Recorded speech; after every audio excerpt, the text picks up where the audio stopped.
Hello, it's November 4th, 2025. Welcome to episode 10 of the Commerce Riff with the CPG Guys. Why we do this? Well, every week it's a short segment burst, about 10 minutes of content, both audio and video. We hope you're enjoying it. Numbers would indicate you are. Of course, I'm your co-host, PVSB. I'm joined by Papa Raj himself. He's the co-founder and CEO of Think Blue Consulting. Shri, how is your day going? My day is going great, but congratulations to the Los Angeles Dodgers. I know you're incredibly proud. It made your week, made your year. Now you have a whole year to look forward to another one. So you didn't mention it, strangely enough, so I thought I would. But both kids are ready to get going on their respective tours mid-November to mid-December. Please do follow our Instagram, TikTok, and YouTube channels, simply called CPG Guys. That is. So let's get to the first topic this week. It's all Amazon. It certainly is, Shri. I will say this, though, about baseball. I am looking forward, you and me, March, the World Baseball Classic in 2026. We're going to see some good global baseball trends. Nothing said global after the World Series with Ohtani and Yamamoto dominating in October baseball. All right, Amazon. They see a significant opportunity for growth in its existing physical stores, which are centered on grocery, at least for now. The e-commerce giant announced plans to expand same-day deliveries of fresh groceries now in 1,000 U.S. cities to 2,300 by the end of the year. Even that could be seen as an extension of e-commerce as much of physical retail. In any case, despite the current dominance of brick and mortar, e-commerce will ultimately take over, and AI is making that happen even faster than before. Andy Jassy told analysts on last Thursday's earnings call. I still think if you look at the worldwide market segment share of retail, still 80% to 85% lives in physical stores. That equation is going to flip over time. Interesting. I think AI is going to only accelerate that, unquote. Physical retail remains a small, if growing, portion of Amazon's retail operation.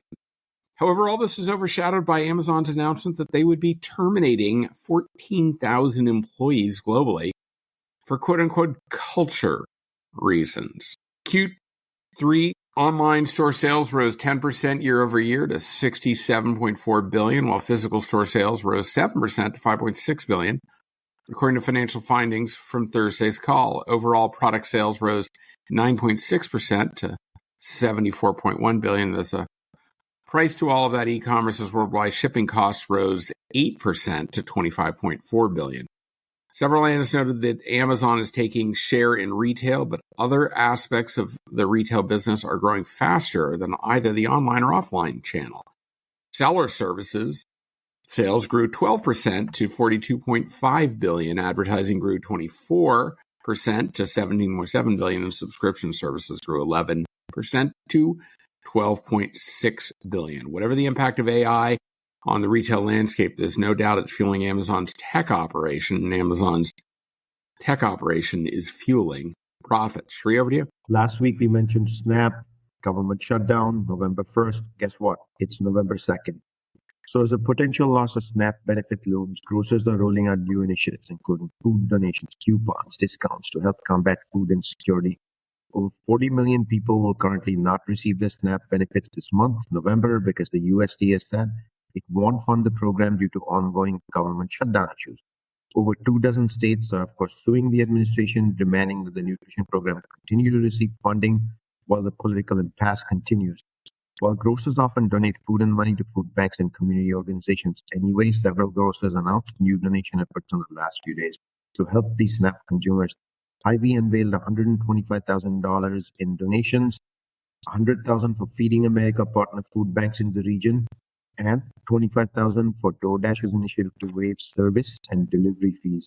H-E-B said it's making a $5 million donation to food banks in the Feeding Texas network, and also giving $1 million to Meals on Wheels programs throughout the state. The grocer also said it will serve over 340,000 meals across Texas and Mexico through its annual series of festive holiday gatherings in November and December.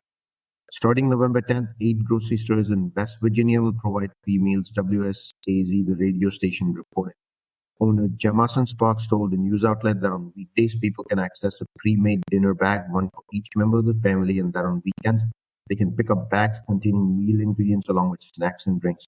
On the e-commerce front, food delivery company GoPuff said it plans to donate up to $10 million worth of food to SNAP recipients. The convenience retailer is allowing users who have a SNAP EBT card saved to their account to receive $25 of SNAP-eligible items and free delivery between November 1 and 15. GoPuff will run the same exact deal again from the second half of the month, November 16 to 30th. Then comes DoorDash saying it will deliver 1 million meals for free in November and donating food from its DashMart stores to food banks. For each person who has a SNAP EBT linked to their account, DoorDash will waive delivery and service fees for one order from Sprouts Farmers Market, Schnucks, Dollar General, all 5 of Our Deli's, US Banners, Hy-Vee, Giant Eagle, and Wegmans during November. Such is the profound impact of the SNAP cuts. Peter? Kroger's expanded its relationship with Uber through a deal that will bring the full assortment at most of the grocery stores chains to the delivery company's platform starting in early 2026. According to a joint press release the companies issued Thursday, the retailer will also allow shoppers to use its own app to order meals from restaurants that offer delivery service through Uber Eats. Kroger is deepening its connection with Uber at a time when the supermarket chain has been concentrating on using its stores to fulfill online grocery orders. Kroger plans to enable shoppers to use Uber Eats to place delivery orders for more than 2,600 of its approximately 2,700 supermarkets. The company also said they plan to work together to develop retail media experiences for brands to reach shoppers. To attract shoppers, the grocer is also allowing members of its Boost loyalty program to access an extended trial of Uber's membership offering, Uber One, which provides 6% cash back, savings on rides, free deliveries, and discounts on Uber Eats orders.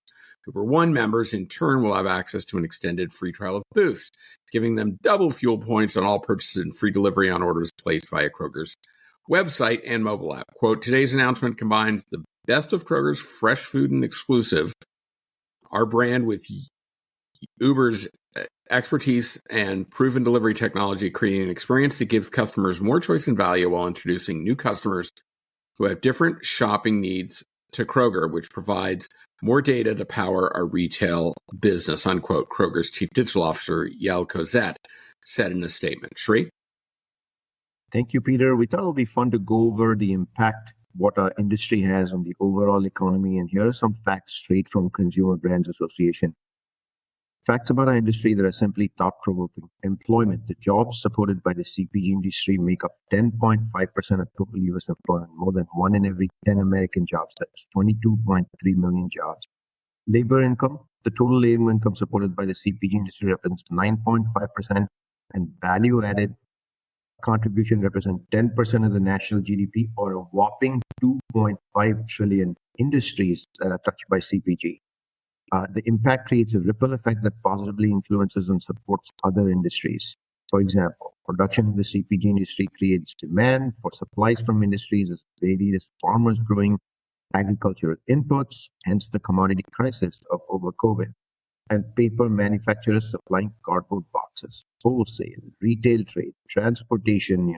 We obsess so much over supply chain and transportation. Warehousing, big deal for over 80% of what's sold in the store, because only 20% approximately is DST. Agriculture, forestry, fishing, manufacturing, labor involved in manufacturing, construction, services, not to forget real estate, with Walmart just announcing a bunch of real estate acquisitions they did in the last month, and finance, with all the credit card and all the transactions that take place inside a store every single day, all benefit driving these numbers.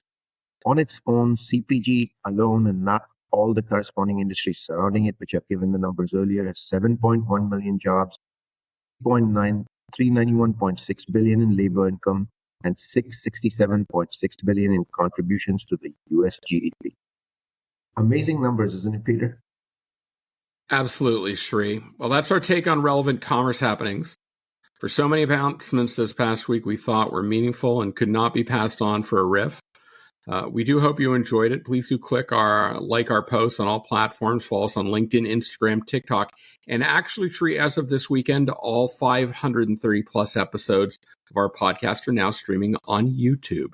Looking forward to Thanksgiving, everyone. Take care. The content in this podcast episode is provided for general informational purposes only. By listening to our episode, you understand that no information contained in this episode should be construed as advice from CPG Guys LLC or the individual author, hosts, or guests, nor is it intended to be a substitute for research on any subject matter. Reference to any specific product or entity does not constitute an endorsement or recommendation by CPG Guys LLC.